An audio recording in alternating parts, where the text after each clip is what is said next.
Making the decision between a 27.5 and 29 for my trail bike is proving to be a very challenging decision. My second ride on the 9er Jet 9 RDO, and I was like, this is it. 29 trail bike all the way. This bike feels agile, rolls over stuff like a 29 should. But then yesterday was a Santos Fat Tire Festival, and I was on my Sentinel, which is a 29er enduro bike. Transition was down there. I demoed the Scout. I got on the Scout and I was like, this is it.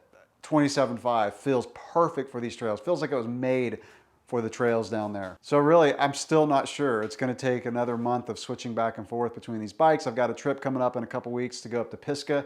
I'm gonna take the 9er 27.5 and ride it up there. And hopefully about a month from now, I'll decide which bike that I prefer, if it's a 29 or 27.5. But today is a time trial.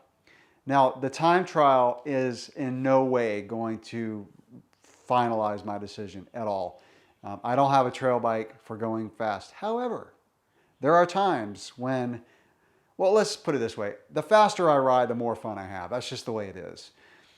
But you're on those rides where you're in your baggies, you got your hydration pack on, you're chilling out on a trail ride, and then a buddy passes you on his cross-country bike, and it's game on. Or someone you don't know is all clad in spandex and they pass you on a cross-country bike and they don't say hi. It's game on. But really the bottom line is I'm really just curious which one's going to be faster. I feel faster on the 27.5, no doubt about it. I feel like I can brake later, accelerate harder out of the corners. I just feel like the bike just whips around the trail. However, when I did this years ago, when I tested 26 and 29, I was always faster on the 29. Even though I felt faster on the 26, I was always faster on the 29. So I'm just gonna go out today and do a couple little time trials. I'm gonna start off on the 27.5, then I'm gonna switch over to the 29, the Jet 9, and we're gonna see how it goes. So in case you haven't seen some of my other videos of these bikes, the specs are 100% the same specs, except for the wheel size and of course the frame. Same build, same wheels, almost the same tires, everything's the same. So I think it'll be a pretty good comparison. Time to get dressed, head out. I'm gonna bring the GoPro. I'll film a little bit when I'm riding, but it's mainly gonna be kind of just talking about the lap times and how I feel, because I like doing these time trials because I push it hard and I like to see how the bikes feel on my local trails when I'm pushing them as fast as I can go. All right, I'll pick it up in a little bit on the trail. All right, so rolling up to the start. This is a section of trail that I've done countless times. So I'm very familiar with it. And I might do a shorter section after this too, before I go back and pick up the Jet 9. Starting as soon as I pass the sun here.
So on the first section, on the RIP 27.5, I had a 15-17, and then I hung out for a little bit, caught up with a buddy I haven't seen in forever, and then did a second section that was 8:45. In the first section, there was a tree down that I had to get off the bike and run over. But I still feel really good, still feel fresh, so I'm ready to go back, grab the Jet 9. I don't know, this bike is so fun. I don't know which one's going to be faster or even which one's going to be more fun at this point. But when you push this 27.5 hard, man, it's a fun bike.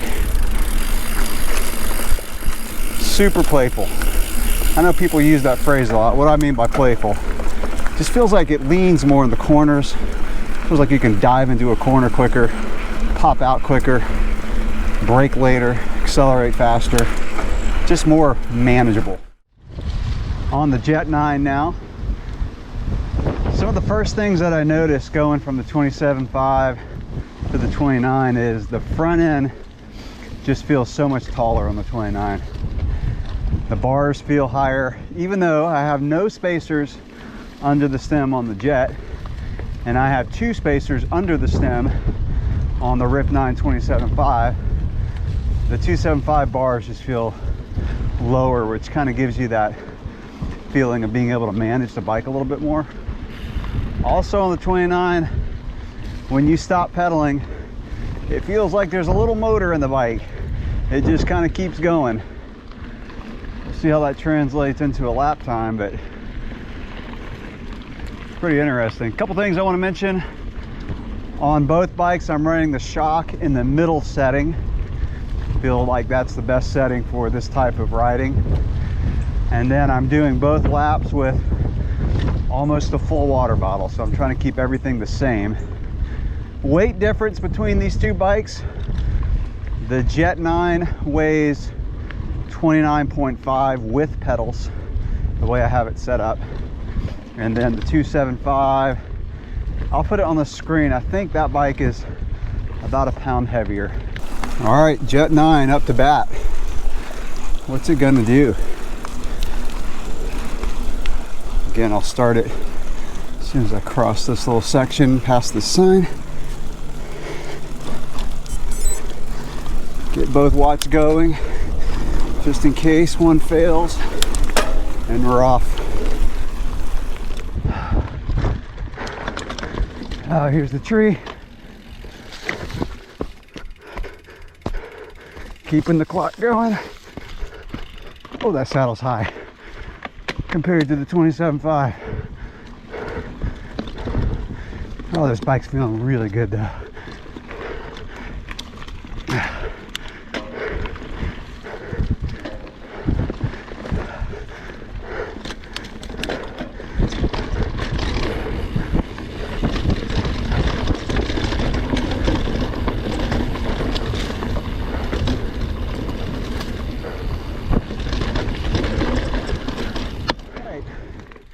Just finished the first section the exact same time, 15:17. I'm kind of blown away by that, actually. Now granted, that was my second lap, really my third section that I did, so I probably slowed down a little bit. Just my legs felt, yeah, not quite as fresh, but not too bad. Wow, I'm kind of surprised by that. I'm also surprised at how light and snappy this 29er feels. It doesn't really feel a whole lot less agile than the 27.5. This is a sweet bike. Oh, well, I told you that wasn't really going to help me with my decision for deciding which bike to ride, but it might have, like, you know, if one bike was like a minute slower than the other one, it might have sort of helped me with the decision, but man, I'm kind of surprised. All right, let's I'm gonna rest for a little bit, and then I'm gonna do this second section where I had an 845 before. All right, section number 2, here we go.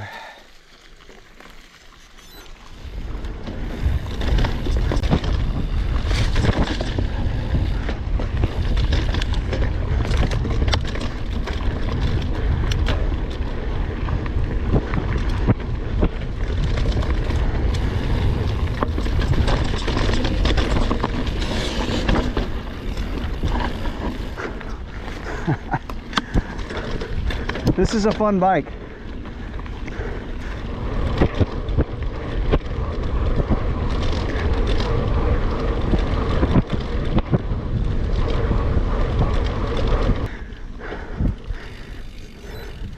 I'll give my final wrap up here. So that last section, I was 3 seconds faster on the 29er. So nothing real conclusive. I would say for today, I feel like the 29er was a little faster just because I wasn't quite as fresh going for the second time out. But I tell you, that Jet 9 is a very playful bike. If you think that a 29er trail bike can't feel poppy and playful, the new 29ers today are so good.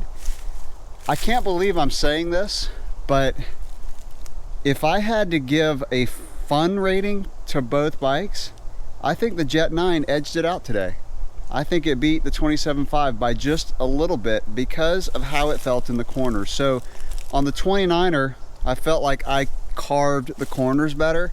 I felt a little bit more confident. I feel like I could just kind of fly into a corner with a little bit less caution. Whereas on the 27.5, I had to really be careful with the handlebars and really be aware of the fact that I have a little bit less traction, and I can slice a corner quicker on the 27.5. Now, where the 27.5 is more fun, kind of like what I mentioned earlier, is just the ability to brake late into a corner and accelerate out quicker. So I feel like kind of going through the corners, the 29's faster, but coming out of the corners, the 27.5 probably accelerate a little bit better, which is probably why the lap times were so close. Like I really expected the Jet 9 the 29er to be faster, but both bikes are super fun. Like I still don't know which one's going to be my trail bike. This is fun though. I'm having a blast doing this. I'm really excited about taking the 27.5 up to the mountains and seeing how it does in the pretty rugged terrain of North Carolina. One thing that I'm going to do with the 27.5 is I'm going to go ahead and put the flip chip into the low mode, so make it a little bit slacker, because yesterday I test rode the Transition Scout and absolutely love that bike. And that bike has a 64-degree head angle, so the 27.5 RIP has a 66, but if you put it in the low mode, it goes down to a 65. So I'm going to see how that changes the ride characteristics. Actually, I think I'm going to like it better. Today's bikes, you know, the geometry is so good that you can slacken it out, keep it stable, but it's still playful. So that's going to be the next thing that I'll do with the RIP. So that'll wrap it up for this video. 29 versus 27.5 trail bike, the saga continues. 27.5 is not dead, and 29ers are not sluggish. That's where we're at so far. All right, catch you in the next one. Thanks for watching.